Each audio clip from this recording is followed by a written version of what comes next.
রাজপ্রাসাদহীন রাজার রাজকন্যার পাশে এখন আমরা সেই কুমিল্লা থেকে সিলেটে আসছি। এই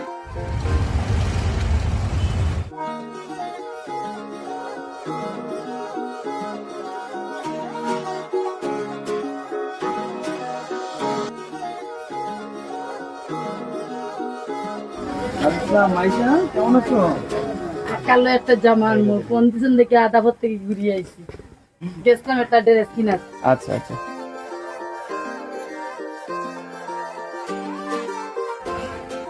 রাজপ্রাসাদহীন রাজার রাজকন্যার পাশে এখন আমরা সেই কুমিল্লা থেকে সিলেটে আসছি এই ফাইজাকে দেখতে। গোবরে পদ্ম ফুল, এই সংলাপটা আমরা অনেক শুনেছি, কিন্তু বাস্তবে কয়টা গোবরে পদ্ম ফুল ফোটে?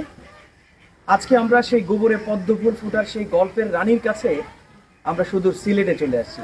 ওর নাম ফাইজা। আপনারা নিশ্চয়ই ওর ভিডিওটা গতকালকে দেখেছেন, সোশ্যাল মিডিয়ায় ব্যাপক আকারে ভাইরাল হয়েছে এই ফাইজার একটা ভিডিও, যে ভিডিওতে আপনারা দেখেছেন ফাইজা ফুল বিক্রি করে।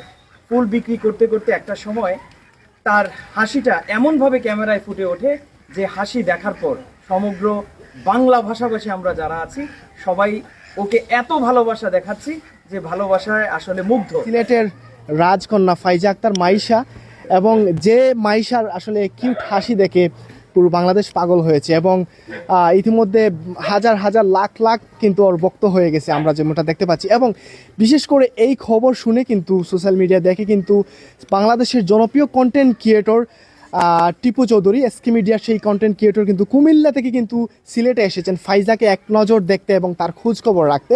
এবং এই মুহূর্তে আমরা কিন্তু ফাইজার সাথে কথা বলতে কিতা হবে, ভালো আছো তুমি? আচ্ছা, সেদিন তোমার ইন্টারভিউ হয়েছি যে ভাইরাল হয়েছে, আসলে কিলা লাগে তোমার? আসলে ভালো লাগে। সব মানছে যে তোমার অত দোয়া করে, কিলা লাগে? ভালো লাগে নানি। এখন তুমি কিতা করতে আছে ইরায়? আমি তো কইছিলাম যে আচ্ছা, আমি তো কইছিলাম যে তোমার যদি কেউ তোমার খরচ নেয়, লেখাপড়ার ভরণ পোষণ নেয়, তুমি আসলে ফরবাইনি। তুমি তো কইছিলা ফরবা, এখন ফরবাইনি? ফরমু। আচ্ছা, তো আসলে যারা তোমার দেখলা আসলে সোশ্যাল মিডিয়া সবে তোমার দেখলা এবং তুমি আসলে বাংলাদেশে ভাইরাল, তারার উদ্দেশ্যে কিছু খাও? কিছু খাও নাই? দোয়া করবাইনি তারা লাগে? আচ্ছা, একটা আশি দিলাম সব। স্টার নিউজ, বাংলার খবর বিশ্বের সাথে।